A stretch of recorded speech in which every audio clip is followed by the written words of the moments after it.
Está na hora da entrevista do dia com a Denise Campos de Toledo. E eu converso agora com Henrique Meirelles, ex-presidente do Banco Central, ex-ministro da Fazenda, que acaba de lançar uma autobiografia, Calma, sob pressão. Doutor Henrique Meirelles, boa noite, obrigada pela presença. Boa noite, é uma satisfação minha estar aqui conversando com você, com os telespectadores. Seu título é super interessante, Calma sob pressão, sabendo que o senhor deve ter enfrentado muita pressão à frente do Banco Central, à frente do Ministério da Fazenda também, momentos críticos. E vamos retomar a questão, por exemplo, de quando o senhor esteve à frente do Banco Central no primeiro mandato de Lula. Ele já assumiu sob essa pressão do mercado financeiro, tendo de mostrar uma responsabilidade em relação à gestão da economia. E logo de início a taxa Selic subiu a 26,5%, depois caiu até 8,75%, se eu estiver correta. E aí quando o senhor saiu da presidência do Banco Central, aliás, o senhor foi quem mais ficou à frente do Banco Central, a taxa estava em 10,75%, que é o nível atual. Como é que foi esse processo todo? Lula pressionou muito, a pressão era só de mercado, como é que foi a situação lá? Não, o Lula, quando me convidou para ser presidente do Banco Central, antes ele perguntou se o Brasil tem jeito. Eu expliquei que sim, o problema naquela época era a falta de reservas ou poucas reservas, e era a questão cambial e também uma grande preocupação que tinha havido no mercado com o próprio Lula. Então, o mercado tinha se estressado muito, os agentes econômicos de uma maneira geral, etc. Então, no momento em que ele me convidou, ele perguntou primeiro se era possível enfrentar toda essa questão, inclusive o problema da construção de reservas. Eu disse que sim, expliquei, etc. Aí ele perguntou, mas você aceita ser presidente do Banco Central?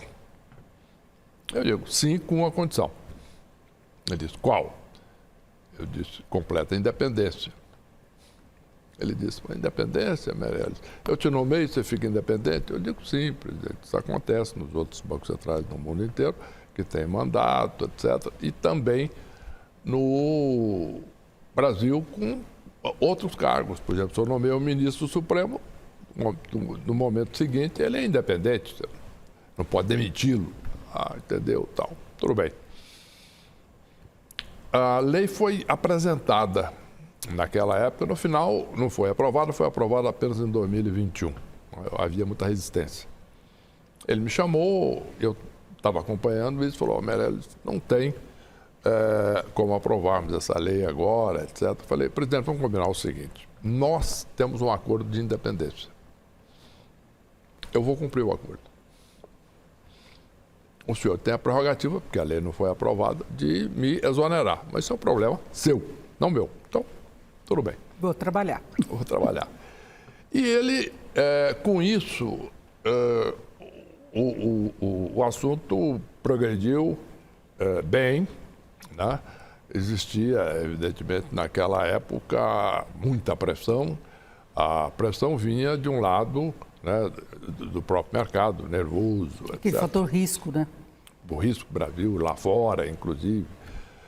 Quando eu assumi, o risco estava em 1.400, caiu para 400, depois chegou a patamares mais próximos, inclusive, do que prevaleceu mais recentemente. E o assunto ficou pacificado, né? Ele próprio não me chamava para discutir taxa ou para pedir alguma coisa, a não ser uma vez. Ele, uma vez, me ligou e disse, Meirelles, eu nunca te pedi nada. Falei, verdade, real. Ele falou, pois eu vou te pedir agora, porque nós estamos lançando aqui o PAC, etc., que era o Plano de Aceleração de Crescimento. Estão me dizendo que o Brasil não vai crescer, os 5% que é a meta, se não baixar muito os juros, etc. Eu falei, não, presidente, o senhor fique tranquilo, deixa que eu vou tomar a melhor decisão para o país e o Brasil vai crescer aí os 5%, etc. E ficou meio aborrecido e tal, mas tudo bem. A coisa continuou bem e inclusive, passou aquele mal-estar, etc. Inclusive porque o Brasil, de fato, cresceu bastante. Passou inclusive a crise internacional do subprime nos Estados Unidos, nós levamos um tranco inicial, mas foi bem gerenciada a situação e o Brasil retomou o crescimento depois. Exato. E a pressão vinha muito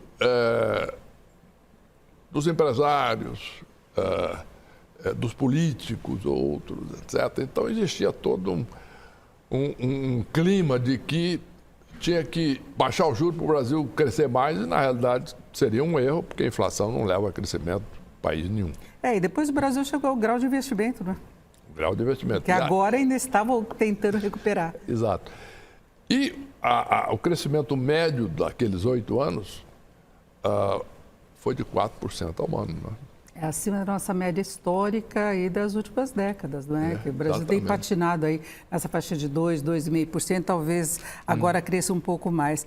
Eu falava dessa questão da posição do presidente Lula, porque agora nós vamos ter o novo presidente do Banco Central, Gabriel Galípolo, que desde que começou a ser cogitado, foi muito observado, as declarações dele, teve uma estreia aí de uma decisão dividida do Copom entre os diretores anteriores e os diretores que foram indicados já no atual governo, mas depois ele assumiu uma postura de alinhamento, né, e antes de chegar à sabatina já havia uma certa acomodação.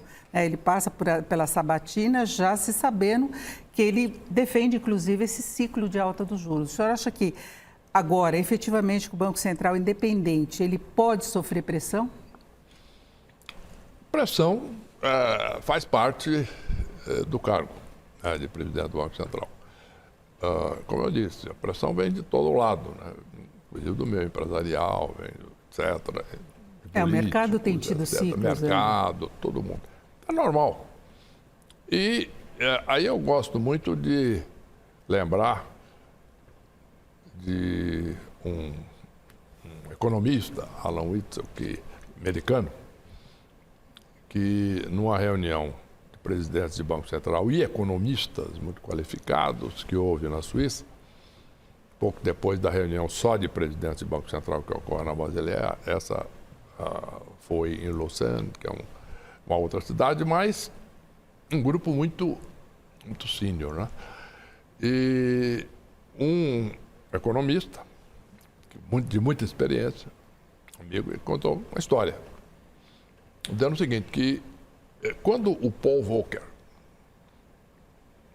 assumiu a presidência do Banco Central americano, ele subiu a taxa de juros dramaticamente, porque tinha havido uma leniência do Banco Central americano com a inflação no governo Nixon.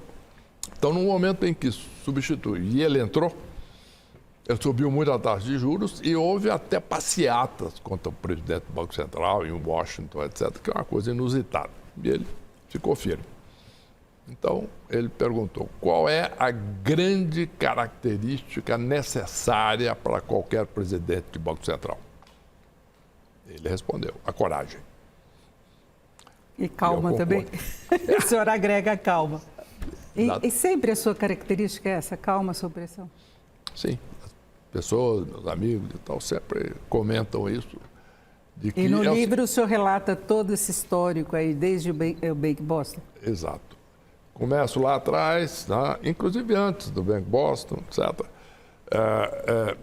Uma atuação minha, inclusive, naquela época, política, etc. E depois, entrando no Bank Boston, meus anos de Bank Boston no Brasil e no exterior, né? Presidente mundial.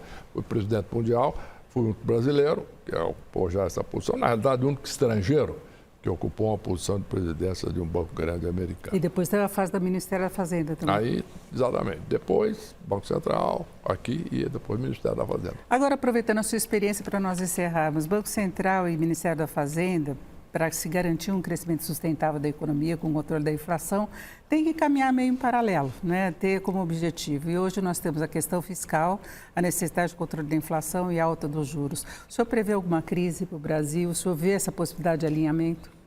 Olha, eu acho que são duas coisas importantes aqui. Primeiro, o alinhamento, se o Banco Central caminha numa direção, por exemplo, se é necessário conter um pouco a economia por conta excesso de atividade está gerando inflação, e o Banco Central age nessa direção, e o Ministério da Fazenda também, facilita. Quando estão posições divergentes, também funciona, só que o Banco Central tem que usar uma taxa de juros um pouco maior. Então, esse é o custo, que não é uma situação ideal. Tá? Então, este é o ponto que deve ser enfatizado. É importante essa convergência. Mas, se não existe, também funciona num nível de eficiência menor, porque o Banco Central tem que ter uma taxa de juros maior. E aí tem o custo mais alto para a economia. Exatamente. Bom, eu agradeço muito a presença de Henrique Meirelles, ex-presidente do Banco Central, ex-ministro da Fazenda, que acaba de lançar a autobiografia Calma sob Pressão, em que ele fala do histórico da vida dele, muito relacionado aí aos últimos tempos da economia brasileira. Muito obrigada pela presença. Obrigado a você, Denise. Obrigada. Obrigado. A vocês.